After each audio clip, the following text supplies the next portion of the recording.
네, 여러분들 안녕하세요. 미니탭 도움말 이번 시간에는요. 저희 회귀 분석 중에 최량 부분 집합이라고 하는 미니탭 기능이 있는데요. 분석 방법도 있고 이 최량 부분 집합에 대해서 여러분들이랑 도움말을 보면서 같이 이게 뭔지 확인해 보고 그 다음에 실습도 진행을 해 보도록 하겠습니다. 저희 통계 분석에서 회귀 분석에서 최량 부분 집합이라고 있습니다. 보통 저희가 일단 데이터를 가지고 이 회귀 모형을 만들 때는 여기는 적합 회귀 모형을 사용을 하죠. 근데 저희는 최량 부분 집합 한번 확인을 해보도록 할게요. 한번 눌러주시고 지금 데이터도 없고 이게 뭔지 잘 모르겠으니까 왼쪽 아래 도움말을 선택해서 같이 확인을 해보도록 하겠습니다.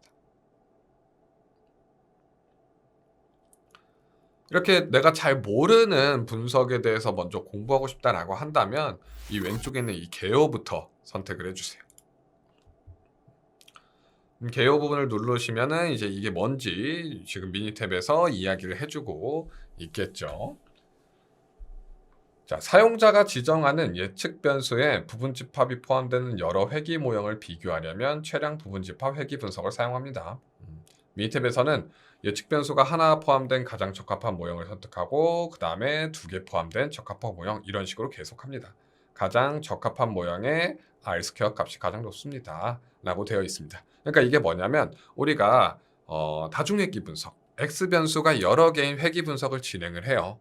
근데 여기서 이 최량 부분 집합은 뭐냐면 만약에 이런 여러 개의 X 변수 중에 변수가 하나 들어갔으면 뭐가 들어가는 게 제일 좋은지, 만약에 변수를 두 개 써야 된다면 뭐가 제일 좋은지, 아니면 변수를 세 개만 써야 된다면 뭐가 좋은지 이런 식으로 예측 변수, X 변수의 수를 하나씩 늘려가면서 가장 적합한 회귀 모형을 찾아가는 게 여기는 최량 부분 집합 회귀 분석 이렇게 생각을 해주시면 좋을 것 같습니다.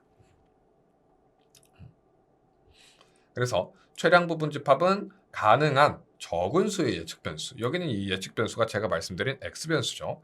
예측 변수로 데이터를 적절하게 적합할 수 있는 모형을 식별하는 데 효율적인 방법이다. 즉, 적은 수의 X 변수로 최대한의 효율을 내기 위해선 우리가 어떻게 해야 되는지를 확인하는 방법이 여기는 최량 부분 집합 회귀 분석 이렇게 생각을 해주시면 좋을 것 같습니다. 예제를 한번 확인을 해보도록 할게요. 기술자들이 태양열 에너지의 테스트의 일부로 열량을 측정합니다. 한 에너지 엔지니어가 일사량 동쪽, 남쪽 및 북쪽 초점 위치, 하루 중 시간 등 다른 변수에 의해서 열량이 어떻게 되는지 예측하려고 합니다. 그래서 이 태양열 에너지 테스트.mwx라는 워크시트를 클릭해서 다운로드 받아주시고요. 그 다음에 저희 한번 차량 부분 집합 한번 사용을 해 보도록 하겠습니다.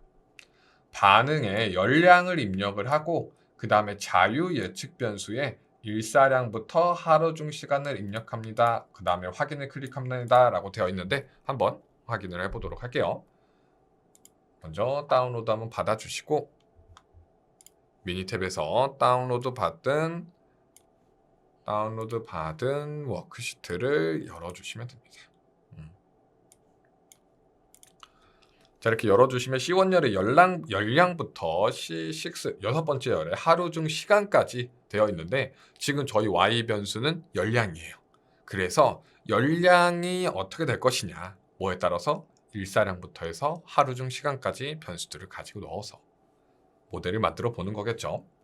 통계 분석에서 회귀 분석, 그 다음에 최량 부분 집합 들어갑니다. 그 다음 변수에는 열량 클릭을 해주시고 자유 예측 변수에는 다른 변수들 전체를 넣어주시면 돼요.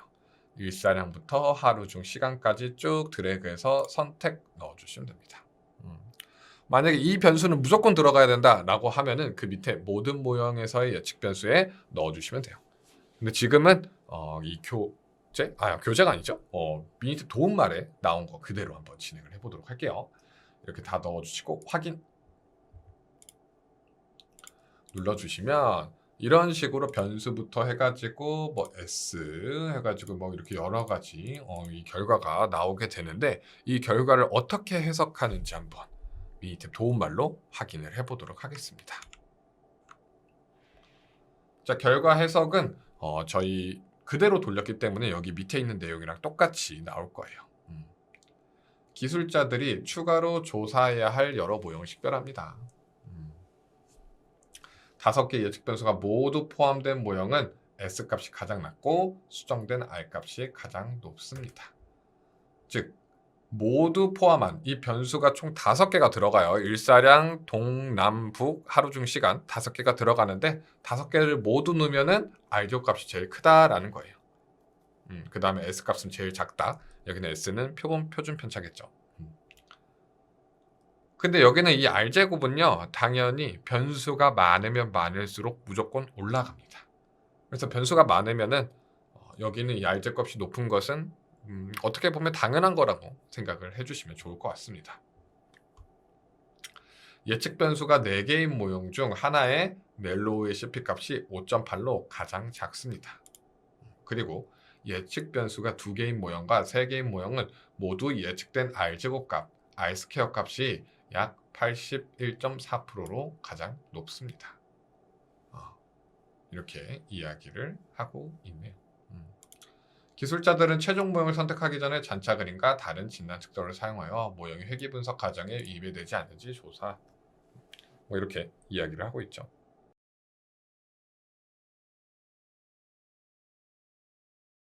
좋습니다.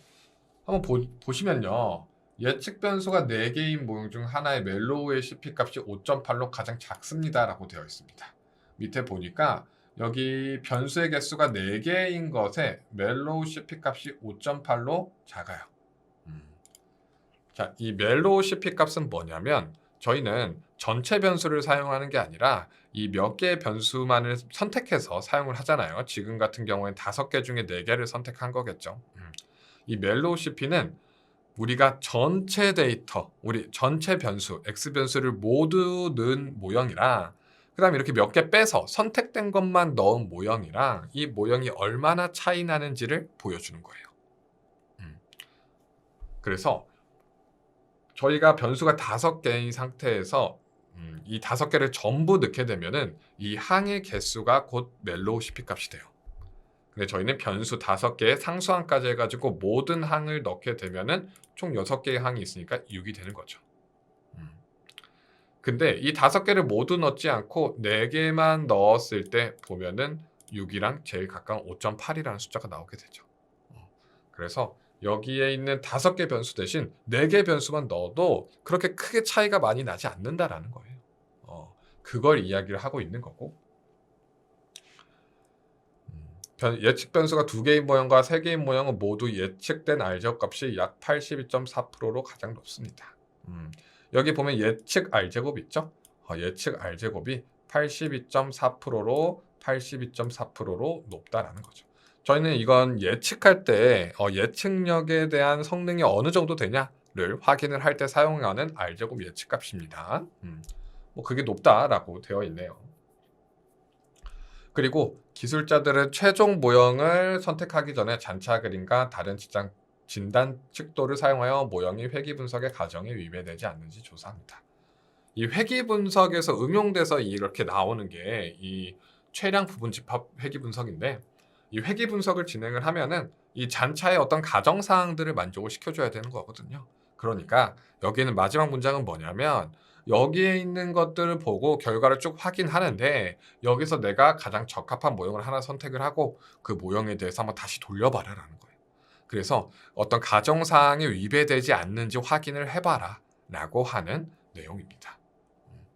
여기에 있는 이 최량 부분 집합에서는 어떤 변수를 이렇게 선택하면은 요 정도 값이 나오는구나 확인할 수가 있고 그 다음에 그런 것들을 통해서 저희 예측 변수 X 변수를 선택하면은 그 X 변수를 가지고 적합 회귀 모형을 돌려보고 그 다음에 잔차의 가정 사항들도 한번 확인해 봐라 라고 이야기를 하고 있습니다.